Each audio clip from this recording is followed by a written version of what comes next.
Emprunt toxique, taux de solvabilité bas, spéculation abusive et dangereuse pour le portefeuille des clients, pour certains d'entre vous, il est de plus en plus difficile d'avoir confiance en votre banque. Néanmoins, on ne va pas se mentir, cela peut sembler compliqué de s'en passer tant nos habitudes du quotidien en dépendent. Mais nous allons le voir, il existe cependant des pistes pour sortir tout ou en partie du système financier traditionnel. Se débancariser pour protéger son patrimoine, c'est le sujet du nouvel épisode de notre série Banco.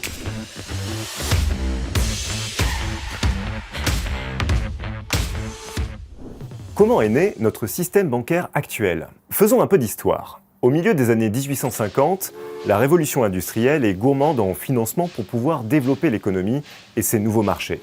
L'émission des billets devenant exclusivement la prérogative des banques nationales, comme la Banque d'Angleterre ou la Banque de France si chère à Napoléon, le métier de banquier doit se réinventer. Vont naître alors de nouveaux acteurs aux capitaux propres solides, qu'ils soient adossés à de l'immobilier ou encore à des métaux précieux, des acteurs qui ont encore pignon sur rue aujourd'hui, comme la Société Générale ou le Crédit Lyonnais. Ce sont eux qui créeront une dynamique d'investissement dans l'industrie qui permettra aux entreprises de se développer, payer les salariés en chèques, la monnaie des banques en somme, et ces chèques devront être déposés à la banque par les salariés pour profiter du fruit de leur dur labeur. Vous le voyez, c'est un vrai système vertueux. Qu'est-ce qui nourrit la défiance envers les banques ? Mais voilà, dans notre histoire moderne, 2008 et la crise des subprimes, ça vous dit quelque chose? Ce krach financier a mis en lumière la toxicité de certaines banques, même les plus grosses, et surtout leur interdépendance à pouvoir s'entraîner vers le haut, mais également vers la faillite. Et ce n'est pas tout. La situation a été le révélateur qu'un simple claquement de doigts pouvait faire disparaître l'épargne de millions de personnes, avec comme lot de consolation, juste ses yeux pour pleurer. Je vous en parlais en introduction, il est question d'une notion relativement opaque, le taux de solvabilité. Pour faire simple, il s'agit de la capacité des banques à restituer leur argent à tous les clients qui lui ont fait confiance. Dans le cas des banques françaises, cocorico, sachez qu'elles sont parmi les plus vertueuses au monde en la matière. Ce ratio de solvabilité avoisine à peu près les 10%. Mais en changeant notre angle de vue, cela signifie surtout que 90% des sommes déposées par les épargnants ne leur sont plus accessibles, et en cas de bank run, c'est-à-dire une demande massive et simultanée de retrait d'argent par un grand nombre de clients d'une banque, seuls les premiers pourront être servis. Rentre en jeu le fonds garanti de dépôt et de résolution. Il est fort probable qu'en cas de faillite d'une banque, française, même moyenne, cela ne suffirait pas. En effet, il est évalué à 4,7 milliards d'euros, en grande partie financé par les 465 établissements bancaires et financiers en activité en France. Sur cette somme, un peu moins de 4,5 milliards sont réellement destinés à garantir les dépôts des épargnants, le reste venant assurer la protection des titres et des cautions notamment. Or, si on prend l'exemple du Crédit Mutuel, le 5e groupe bancaire français, son dernier rapport financier semestriel montre un encours des dépôts bancaires s'élevant à 408,9 milliards d'euros.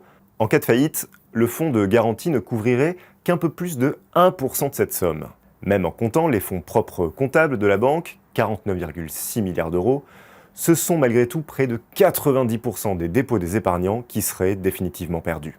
Enfin, en cas de faillite plus globale du système bancaire, l'autorité de contrôle prudentiel et de résolution, l'ACPR, évalue à 2817 milliards d'euros, dont 1106 milliards pour les seuls comptes courants. Il est même probable que l'État lui-même pourrait se retrouver en situation de cessation de paiement. C'est aujourd'hui ce qui nourrit en grande partie la crainte et la défiance envers les banques. Pourquoi est-il nécessaire de se débancariser? Si vous avez encore besoin d'être convaincu, c'est parti pour le top 3 des raisons de vous débancariser. Raison numéro 1.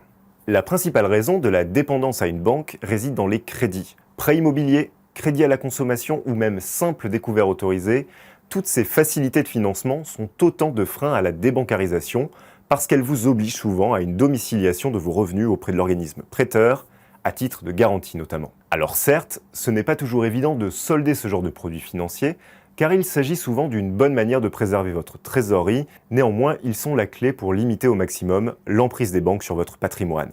Raison numéro 2, acheter des valeurs refuges. En plus d'être un excellent podcast, disponible sur toutes les plateformes d'écoute, viser l'investissement dans des produits tangibles est la garantie de ne pas se retrouver sans le sou. On peut retrouver l'immobilier, qui garantit un toit ou un revenu récurrent, mais également les métaux précieux, et notamment l'or qui conserve une valeur de liquidité à travers les siècles. Vous pouvez également utiliser les outils d'épargne réglementés, mais leurs plafonds sont à la fois limités et trop dépendants des banques. Même combat avec l'assurance vie liée aux affres des marchés financiers, on va pas s'en sortir. Raison numéro 3, utiliser les services de compte sans banque. Depuis une dizaine d'années, de nombreux acteurs sont arrivés sur le marché de la finance en proposant des services complets de paiement totalement déconnectés du secteur bancaire. Tout le monde connaît PayPal, mais les relations avec cette entreprise et le secteur bancaire traditionnel, et notamment au Luxembourg, restent ambiguës. En revanche, de plus en plus de fintech proposent des solutions de paiement numérique sans intermédiaire bancaire. Et pour n'en citer qu'une, Veracash vous offre une solution avantageuse puisqu'elle propose non seulement un compte de paiement indépendant et totalement débancarisé, mais elle a également la particularité d'être adossée à une contrepartie en métaux précieux physiques. On peut alors, en une seule opération, disposer d'un système de paiement sans intermédiaire bancaire et épargner dans de l'or ou de l'argent dont la valeur reste cependant totalement liquide et disponible. Voilà, j'espère avoir répondu à votre curiosité sur la débancarisation comme solution de préservation de votre patrimoine. Si ce numéro vous a plu, n'hésitez pas à mettre un petit pouce en l'air, un commentaire sous cette vidéo ou même mieux à vous abonner à notre chaîne pour retrouver nos prochains contenus. Vous et moi, on se retrouve très bientôt. D'ici là, salut!